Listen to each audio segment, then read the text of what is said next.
My name is Charlotte Thompson Iserbyt, and I served as Senior Policy Advisor in the United States Department of Education under the Reagan administration, during which I had access to all of the most important documents for the restructuring of not only American education but global education. And I'm also the author of The Deliberate Dumbing Down of America, which gets into all of this, gives the background of what I saw not only in the Department of Education but as a local school board member. I was trained to identify the resistors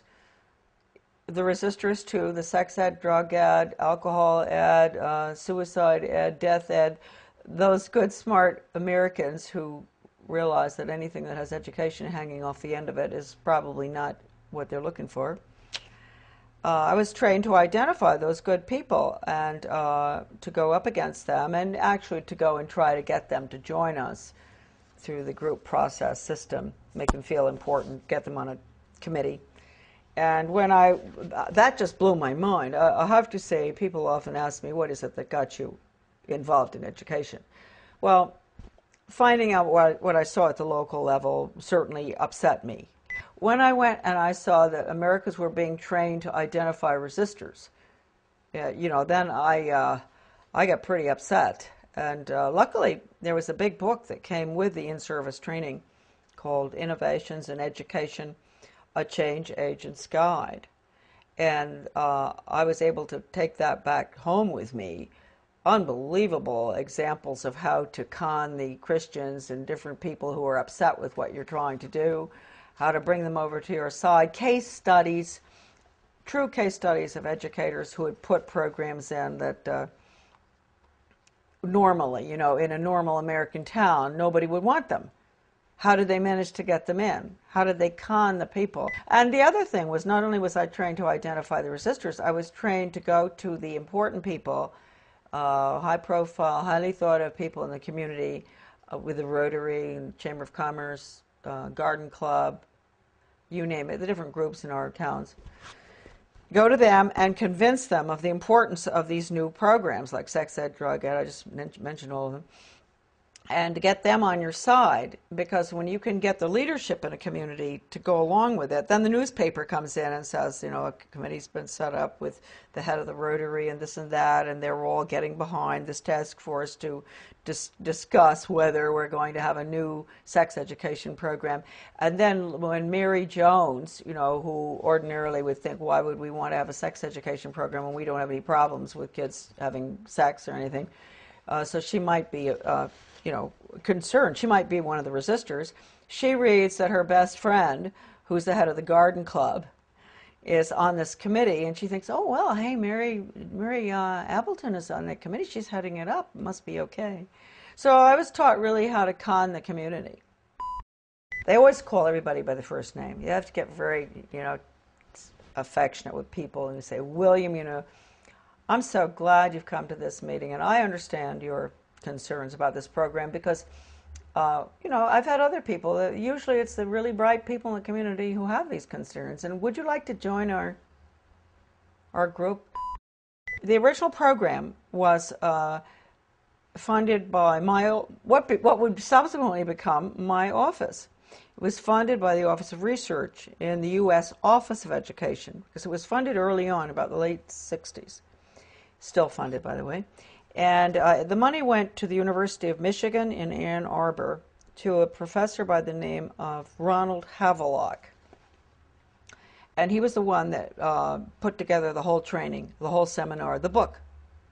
And in the back of the book they admitted it. Right in the back of the book, they had about 100 major change agents listed from all over the country. Some of them I recognize, some I still don't, but some I do. And so this was a very important project. And it was being carried out I'm sure, all over the country, not just where I was. This was in Searsport, Maine, this lovely little town on the coast of Maine, in the school there where the guy came in, the facilitator, not Professor Havelock, but a facilitator, to train us. And these were good people that were there. They were some of the teachers from my school, where I was on the local school board, principals, etc. Normal-looking Americans. You really ask yourself, they must themselves have reacted very much the way I did. That's why I've always had a lot of understanding for teachers that have to go through this stuff. I didn't have to continue going through it. They've had to, through the years, constant training, retraining, sensitivity training, break their values. Right, no wrong. You've got to have all religions represented, so, you know, tolerant of everything, and because that's the New World Order. Disorder, excuse me. Professor Benjamin Bloom is probably the most important behavioral psychologist ever to live. I mean, maybe not quite as much as Pavlov and Skinner, but he really implemented the system in education in the United States. And he was the author of the Taxonomy of Educational Objectives. And I know that doesn't mean much to us. It means a lot to teachers. They know. All teachers have to go through that, Bloom's taxonomy.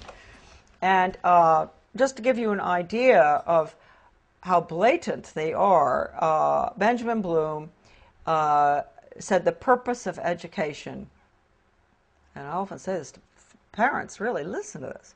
You think the purpose of education is reading, writing, and arithmetic? The purpose of education is to change the thoughts, actions, and feelings of students. And then he goes on and he says, he defines good teaching, and this is even worse from the parental standpoint, as challenging the student's fixed beliefs. And then, in some of his works that I have, that are in my book, a lot of this stuff is in it. When he says challenge, does he mean challenge or does he mean change? Change their fixed? Yeah, through challenging. It's through challenging. You go up against them, and you change them. And you asked a good question, because then he goes on in one part of the taxonomy that is in my book, he says that he can take a student from here to there, from a belief in God or his country or whatever, to being an atheist and not believing in his country in 1 hour. Did he do that? Oh yeah, he does it. And I've seen it with students. I've seen it with young people. And they don't even know, and teachers don't even know. That's why if you talk to teachers about it often, they'll really have an awfully hard time dealing with it. And if you go up to a superintendent, an educational administrator, superintendent or whatever, and you ask him or her, have you ever been through sensitivity training? They'll usually crack up because they went through it. They're the worst, those programs. I've been through them. I mean, how can anything be worse than some of the ones that the regular classroom has? But they're the worst. What do they teach the children? To bring about change. They put them through role-playing, psychodrama, all these psychological techniques where they play the part of starving children, and the other one plays the part of a very wealthy industrialist child. And, you know, they bring about the attitude and value change through the emotions. You know how young people are. You know, they're naturally very altruistic, and they want to help, and they don't like to see poverty around the world. And so what they'll do is, just like I think I mentioned to you earlier, all right, I don't know whether I did, going into the teacher putting in the new social studies program in our community and walking through, taking the little tots through town and identifying big rich people's houses and small poor people's houses. That's a perfect example of what I'm talking about. Getting them young and making them feel sorry for the people who live in the trailer across from the captain's house, because they only eat hot dogs, not steak. And then they'll do the same thing with Ethiopia or wherever, some third world country, showing them the children dying, and then they'll show pictures of our affluence. And what do you eat for breakfast? Oh, you have eggs and bacon and cereal and orange juice and grapefruit and everything. Yum, yum, yum. Do you really think it's fair? Common unity. That's what we call it, common unity. There's no role for the individual in the community. And for everything that goes on in the Soviet Union or communism is based on the community, the commune.